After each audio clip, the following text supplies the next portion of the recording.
Welcome to Carol and Gary's See America Tour.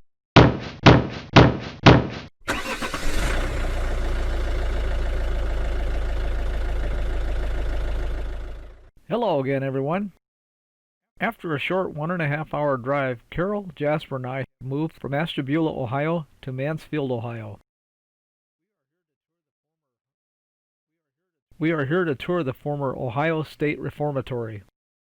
Designed by architect Levi Schofield, the Ohio State Reformatory opened its doors in 1896 as a facility to rehabilitate young male offenders through hard work and education. A self-sufficient institution with its own power plant and working farm, the reformatory produced goods in its workshop for other state institutions and provided opportunity for inmates to learn a trade. When inmates arrived at the Ohio State Reformatory, they were usually coming from county jails. After their personal belongings were confiscated, which they would get back when released, they would have to take a shower. Next, they would be given a state-issued uniform, be fingerprinted, and have their mugshot taken. After having their hair cut short, they would be taken to the hospital for examination and shots. After the hospital, the person would be taken to the chaplain's office where the following information would be collected: age, ethnic origin, religion, length of school they had attended, and the number of times they'd been in prison.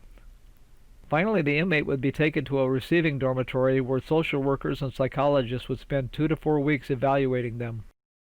The results of these tests would determine what job the inmate would be assigned and what cell block they would be housed in. Cells were 5 feet by 7 feet and housed 2 inmates. As social attitude toward crime hardened in the 20th century, the reformatory evolved into a maximum security prison. By the 1970s, conditions at the reformatory were considered substandard, which led to its closure in the 1990s. But we didn't come to the Ohio State Reformatory just to tour the prison. During the summer and fall of 1993, the movie Shawshank Redemption was filmed at the former Ohio State Reformatory in Mansfield, Ohio. Shawshank Redemption is about a young banker named Andy Dupree who is wrongfully convicted of murdering his wife and her lover and is sentenced to 2 consecutive life terms in a tough prison in Maine. While in prison, Andy, played by Tim Robbins, forms a friendship with Red, played by Morgan Freeman, experiences the brutality of prison life, adapts to the situation, helps the warden, played by Bob Gunton, all in 19 years. Ultimately, Andy escapes through a tunnel that took him 19 years to carve out. Our tour includes details of why each actor was selected. For example, although Tom Cruise and Tom Hanks were both considered, the director felt that Tim Robbins had a vulnerability that made him right for the part. Many of the props used in the making of the Shawshank Redemption were on display during our tour. For example, the 500-foot sewer pipe that Andy crawled through to freedom was actually an 18-foot tube, lined with chocolate, molasses, and water to simulate raw sewage. The warden's office was on display, as well as the wall safe in the warden's office where Andy stored the warden's books.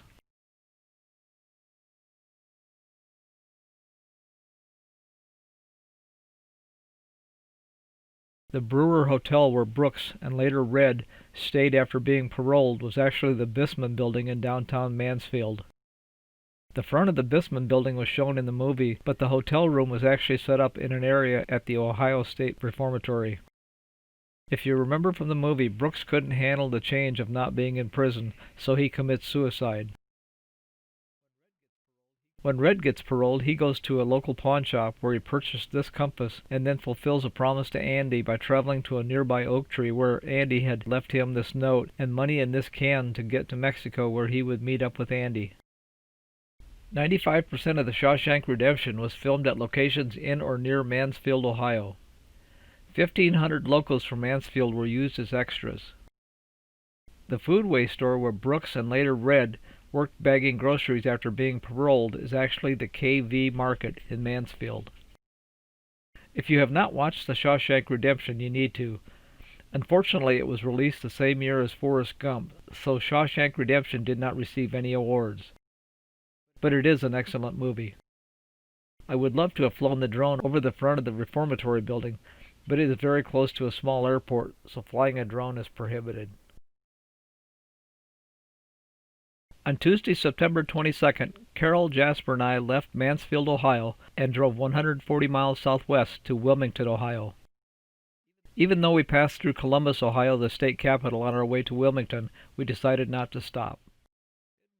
Hidden near the banks of the Little Miami River in Loveland, Ohio, stands a medieval castle built by hand. The name of the castle is Chateau de Roc, or Castle of Rock, but it's better known as Loveland Castle.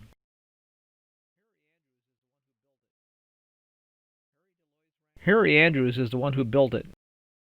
Harry Andrews was born April 5, 1890. He was drafted into the Army during World War I at the age of 24 and served as a medic. While in the Army, he contracted spinal meningitis and was declared dead in 1918. By the time he was officially declared undead, 6 months had passed and his fiancée had married another man. Harry didn't seem to mind. He stayed in Europe visiting castles.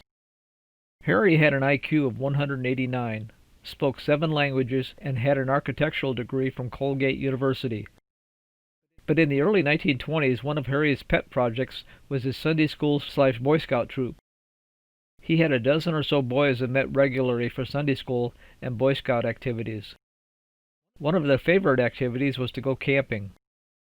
As it happened, years ago the Cincinnati Enquirer, a local newspaper, had a promotion to increase their subscription base. If a person paid for a 1-year subscription to the paper in full, they received a plot of land on the banks of the Little Miami River in Loveland. 2 of Harry's scouts, as it turned out, had parents that took advantage of the Enquirer's offer and then donated the land to Harry and his scouts. Harry and his scouts became regular visitors to the banks of the Little Miami River, so much that they took to leaving their gear at the campsite. But between the elements, the wild animals, and even people that stumbled upon their gear, the equipment constantly came up missing, damaged, or unusable. Finally, Harry had an idea. He would build 2 stone tents to house the equipment and to provide shelter. If you've ever been a scout, you know that each individual group, known as a troop, gives themselves an appropriate name like bears and lions and so forth. Harry's troop took on the name Knights of the Golden Trail. Now standing back admiring the stone tents that he built for his knights, it's easy to imagine Harry's 189 IQ clicking away. His knights deserved a real castle.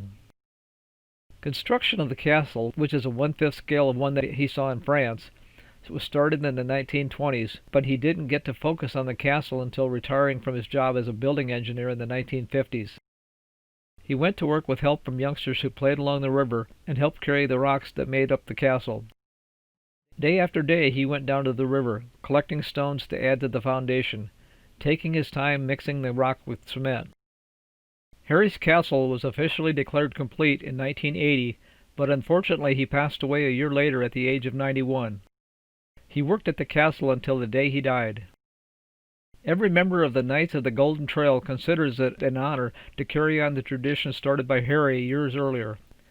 He willed the castle and grounds to the Knights upon his death.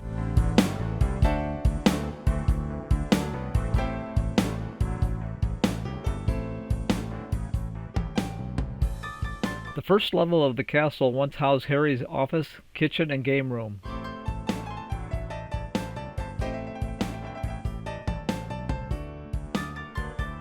Harry's love of medieval culture led to many of the design elements you see in the castle, like the narrow, windy stairs and archways.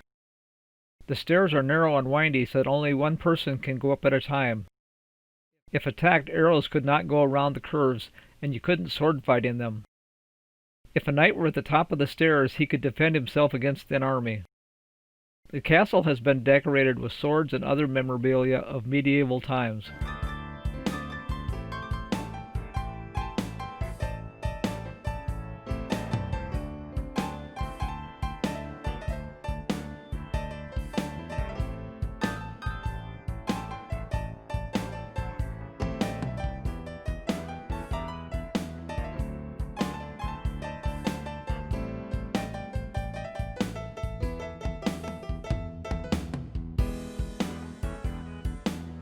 On Thursday, September 24th, Carol and I visited the historic Clifton Mill in nearby Clifton, Ohio.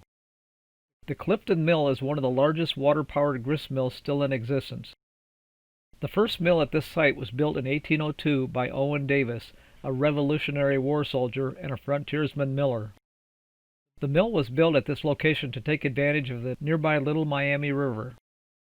The Little Miami River powered 5 other mills that were built within a mile of the historic Clifton Mill, but Clifton Mill is the only one still standing. Around 1810, Owen Davis sold his grist mill to Robert Patterson. Patterson renamed the village to Clifftown, had it surveyed into lots, and officially made a town whose name was shortened to Clifton. Clifton grew rapidly and at one point had a population 3 times of what it is today, with a blacksmith shop, a butcher shop, 2 churches, a school, a hotel, 2 grocery stores, weavers, shoemakers, papermakers, and more.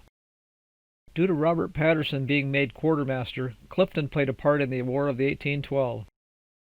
Clifton Mill provided corn meal for Federal troops from this part of Ohio, while Patterson's woolen mill provided cloth and buttons for uniforms. Robert Patterson sold the Clifton Mill to the Armstrong family, who ran the mill for more than 20 years. Then 3 generations of the Preston family ran the mill until 1948. Unfortunately, the mill is only open for tours during the spring and summer, so we didn't get a chance to go in today, but we did get to look around. And with that, we will be packing up in the morning to drive to our last stop in Ohio. If you like this video but have not yet subscribed, please do so to be notified of future videos, and as always, feel free to share with your friends. Thanks for watching!